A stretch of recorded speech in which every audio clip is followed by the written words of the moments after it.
Eto na nga mga chong, marami tayong PBA updates. Chris Newsome sa Barangay Ginebra, unti-unti nang lumilinaw. Justin Brownlee, napakalaking offer ang natatanggap sa iba't ibang liga. Ito nga si Justin Brownlee mga chong, ay kakabalik lang sa paglalaro matapos masuspinde ng halos 4 na buwan. At parang hindi nga nasuspinde itong si Justin Brownlee dahil nandoon pa rin ang kanyang laro. Pero ngayon natapos na ang stint ni Brownlee sa Gilas at hindi pa siya makakapaglaro sa Barangay Ginebra dahil All Filipino Conference ay open itong si Justin Brownlee na maglaro overseas. Nabanggit nga mismo ni Coach Tim na maraming nag-o-offer kay Justin Brownlee.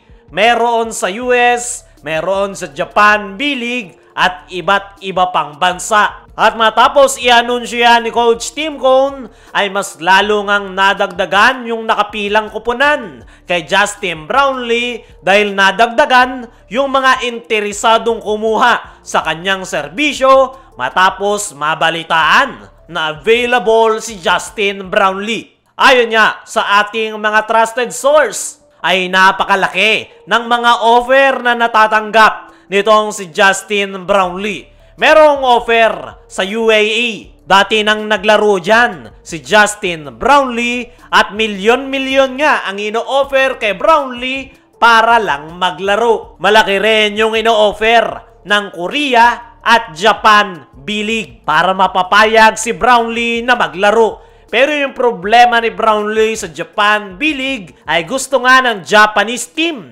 na long-term contract. At kung tatanggapin niya ni Justin Brownlee ay hindi siya makakapaglaro sa Barangay Ginebra. Meron din offer kay Justin Brownlee in Europe. Pero kahit milyones yung ino-offer kay Justin Brownlee na maglaro sa iba't ibang liga, ay isa nga yung sinisiguro ni Brownlee sa Barangay Ginebra at Gilas Pilipinas fans na priority niya daw na maglaro sa ating national team, lalong-lalo na sa Barangay Ginebra. Dumako naman tayo dito sa kabilang balita. Chris Newsome sa Barangay Ginebra, unti-unti nang lumilinaw. Ito ngang si Chris Newsome mga chong, ang isa sa mga paboritong gwardya ni Coach Tim Cone sa PBA. Pareho nga nilang nirepresent ang ating bansa sa Gilas Pilipinas at mas lumalalim nga ngayon yung samahan nitong si Chris Newsome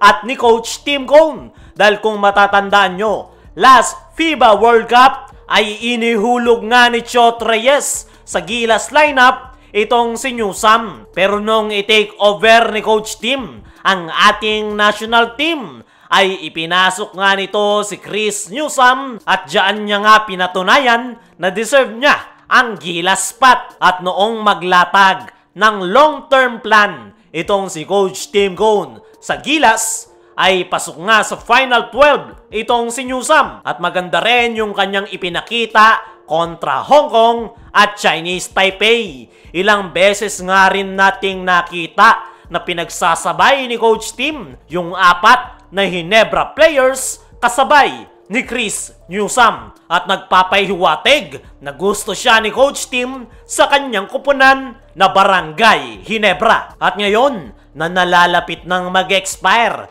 yung kontrata nitong si Chris Newsome sa Meralco Bolts, ay napakalaki nga ng tsansa na sa Barangay Ginebra siya pupunta once na maging unrestricted free agent dahil lumalalim nga yung samahan niya kasama ng Ginebra players, lalong-lalo na ni Coach Tim Cone. Nabanggit na rin nitong si Chris Newsome sa kanyang mga interview nitong mga nakaraan na napakalaki ng pasasalamat nito kay Coach Tim Cone dahil sa tiwalang ibinigay sa kanya at isinama pa sa long-term plan ng ating national team. Napakalaking araw ng utang na loob nitong si Chris Newsome kay Coach Tim Cone dahil ito raw yung nagbigay sa kanya ng opportunity na makapaglaro sa Gilas. At mukhang natutunugan nga ng Meralco Bolts yung lumalalim na samahan ni Chris Newsome at Coach Tim Cone dahil ayon sa mga source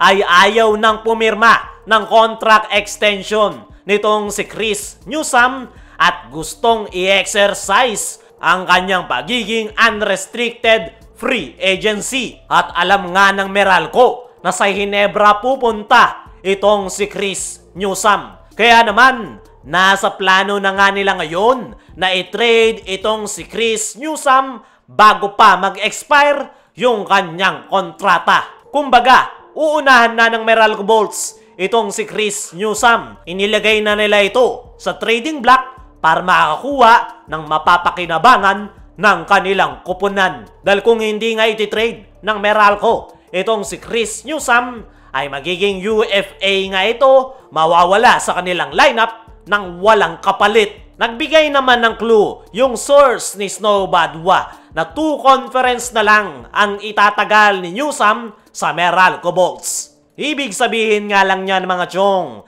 ay next season pa mangyayari ang paglipat nitong si Chris Newsome. Para sa akin mga chong, ay naniniwala ko na napakalaki ng tsansa na sa Ginebra mapupunta itong si Chris Newsome. Unang-una, gaya ng sabi natin kanina, malalim na yung samahan nitong si Chris Newsome at ni Coach Tim Cone sa ating national team. Malaki yung utang na loob ni Newsome kay Coach Tim. Pagdating naman kay Coach Tim, ay gustong-gusto niya rin si Chris Newsome. Feeling is mutual. Kaya naman, antayin na lang natin na maging unrestricted free agent itong si Chris Newsome bago ito mapunta ng Barangay Ginebra.